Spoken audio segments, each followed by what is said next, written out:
رسوله الكريم أما بعد فأعوذ بالله من الشيطان الرجيم بسم الله الرحمن الرحيم من يريد الله به خيرا يفقهه في الدين صدق الله العظيم وصدق رسوله النبي الأمين المختار الكريم ونحن على ذلك لمن الشاهدين والشاكرين والحمد لله رب العالمين. My respected elders, brothers, Alhamdulillah, once again we are gathered here today to carry on our Dars Fiqh. Let us all recite Durud Pak in the holy court of Rasul Akram sallallahu ta'ala alayhi wasallam before we begin. Allahumma salli ala Sayyidina Mawlana Muhammadin ma'adini al-judi wal-karam wa alihi wa sahbihi wa barik wa sallim. Last, our dars was in regards to certain actions. If those actions are committed whilst a person is fasting, some of them they make the qaza compulsory. Certain actions they make qaza and kafara, both of them compulsory. So we have gone through some of those aspects. What we are going to do today is to understand kafara in more detail. What was the kafara? If anybody remembers from our last dars, Abdul Qadir Baba, if you... I was not present. Acha. The kafara of any fast is if a person breaks the fast, if a person is not fasting in certain cases. So if you have broken your fast deliberately, then you have to give kafara as well as qaza. So kafara begins with freeing a slave, which is not available nowadays. We can't do that. So it moves to the second element. If you can't do the first one, the second one is 60 consecutive fasts plus one qaza. So 61 fasts, but 60 has to be in one go without any break. It does not matter why the break occurs, you must continue fasting, except for women, because they have those particular days when they cannot continue fasting. If a person physically cannot fast for 60 days, then for him to feed 60 poor people, 60 masakin 2 times, that would be his kafara for breaking the fast. So we try to understand when you have to only do qaza and when you have to do qaza and kafara, both of them. However, for kafara to be compulsory, there are certain conditions. So suppose if you break your fast deliberately, knowingly, जानबूझकर भी अगर आप अपना रोज़ा तोड़ते हैं, तो there are certain situations when there is no kafara, just the qaza will be compulsory. So we are going to understand those situations when for kafara to be compulsory on someone, mean qaza as well as 60 fasts or feeding 60 masakin. For this to be compulsory on an individual, what are the conditions? So the first condition is the fast has to be the fast of Ramadan.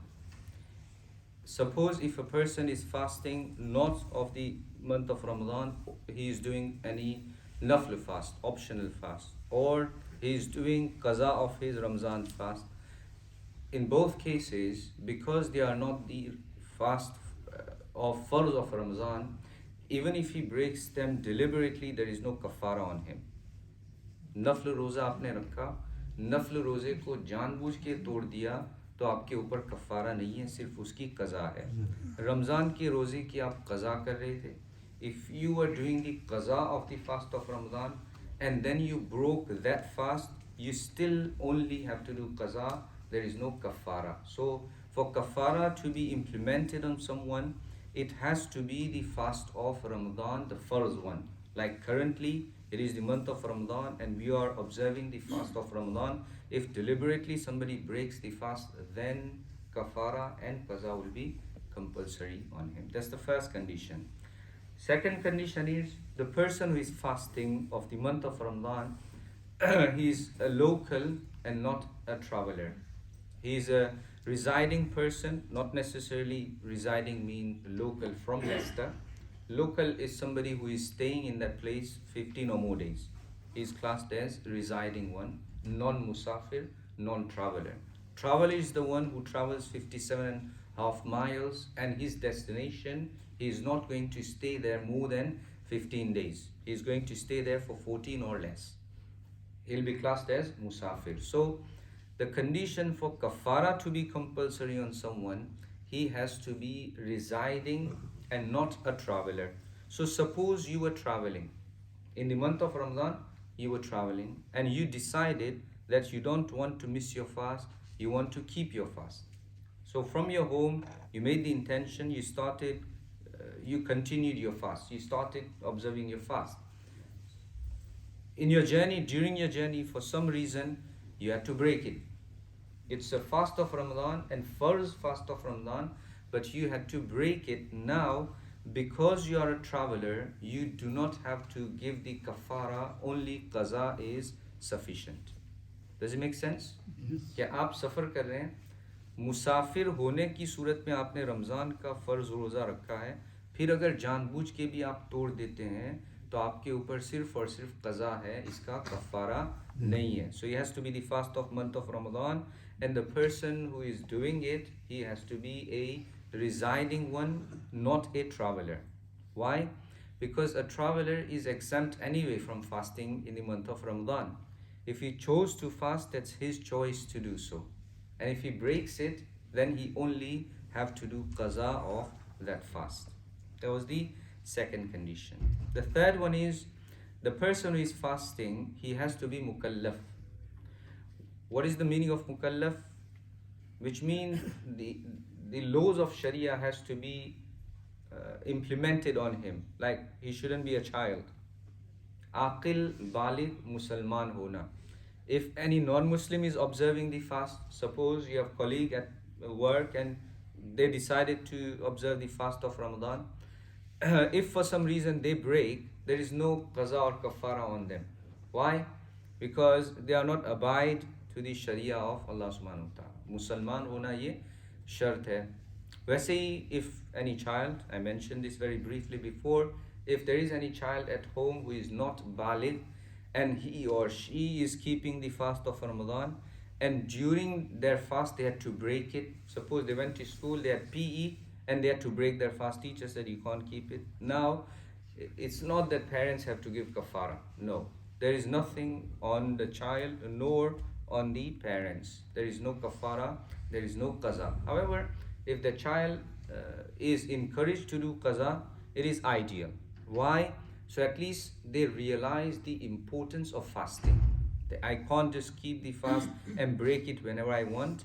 If I break it, I have to redo it, just to make him understand. However, from the perspective of Sharia, there is no necessity for the child to give kafara nor to do the qaza, because he is not mukallaf, he is ghair mukallaf child.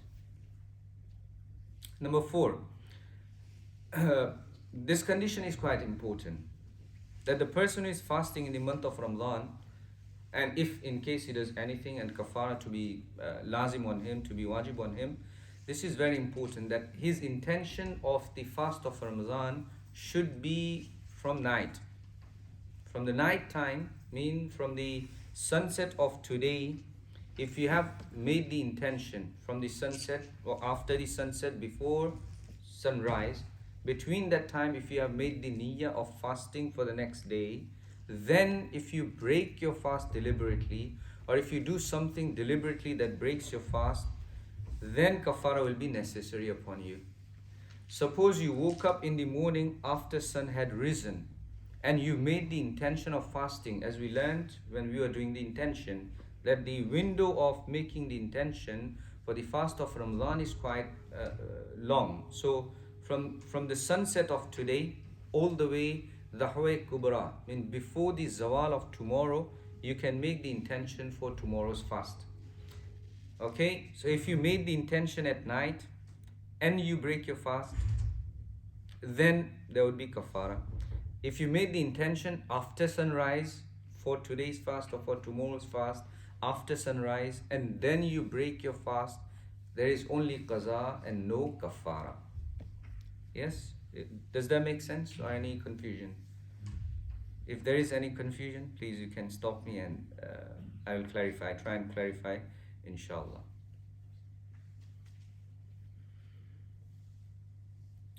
Okay. Yeah, so these were some of the conditions when a person has to give kafara. If the kafara becomes necessary, then these conditions has to be met. Then kafara will be compulsory. Otherwise, there is only qaza and no kafara. What is the kafara? Making fast deliberately. Yeah, so 60 fast, right? Or 60 masakin, feeding 60 masakin plus one qaza anyway. So kafara is that extra bit that you have to do. I'm asking you questions, so just to reassure myself that I'm teaching in the right way. Okay, I'm going to mention a few things. If a person does them, their fast remains intact, right? Their fast does not break. However, one thing again, I will try to remind you that makruhat, the dislike actions of fasting, are separate. Some of these might be from the makruhat, but not from the mufsidat. They are not from the things which break your fast. They could be disliked ones, the act which are disliked, but not the ones that break your fast. What are they? If a person eats, drinks, or he has physical relation unknowingly, he forgets that I'm fasting and he does any of them, his fast will remain intact. However, I mentioned before as well that if a person was eating or drinking and he was reminded about it, and straight away whatever was in his mouth, he spit it out, then his fast will continue.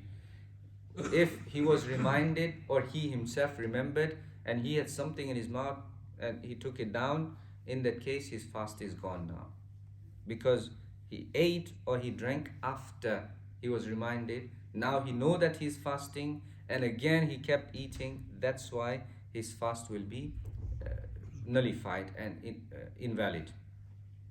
Anything like fly, garden में आप काम कर रहे थे, in your garden or in the park or outside, if a fly or any kind of smoke goes in your throat or from your nose goes in all of these cases the fast does not break. Why? Because these are the things which not necessarily you'll be able to avoid. If you are walking, if you are driving, if you are traveling, if you are sitting somewhere and if smoke comes, you can't naturally stop it. You can't stop flying or any insect going in your throat. Yes? Therefore, they don't break your fast. However, if a person deliberately takes those smokes in, suppose some people have habit of taking bakhur. Yes, bakhur comes, and if they do that and deliberately they take that smoke in, then their fast will be gone, because now what they did is the external element they intentionally took in. Therefore, it will break their fast. We have many brothers who work what do you call as a bread maker. Okay, they have to work with flour or elements which are dusty. For those people, whilst they're working, any kind of elements that goes in, they won't break the fast. The reason is it's a natural place that they work, the way they have to work, and if the flour or dust goes inside, they can't necessarily stop it. Yes, but if they take it in again, just like the smoke, if they take it in deliberately, then they would break it would break their fast. If a person is fasting and decided to have cupping done, cupping is sunnah of Rasulullah alayhi salatu wasalam. If somebody decided to get cupping done, if somebody decided to get blood test done because there was an appointment, they had to go through it. In all of these cases, if a person applies surma, kuhl in their eyes, if a person applies any kind of ointment on the body, parts of the body externally, if a person applies oil, hair oil, body oil on their body, in their hairs, all of these do not affect the fast in any way. The scholars have mentioned up to the extent that if you put kuhul in your eyes, अगर आप सुरमा लगाते हैं, ठीक है, if the surma goes down your throat, because those who put surma, they know that sometimes when they spit it out, with your spit you can see the black surma powder in it. The scholars, they have written that even then the fast is intact because Rasulullah ﷺ, he gave permission for these things. Yes, Prophet ﷺ, he gave permission. We can put surma in the eyes when we are fasting. We can put itr when we are fasting. We can use oil when we are fasting. Prophet ﷺ himself used them. Therefore, it is proven from the hadith and they will not affect our fast. What about the drops? Eye drops.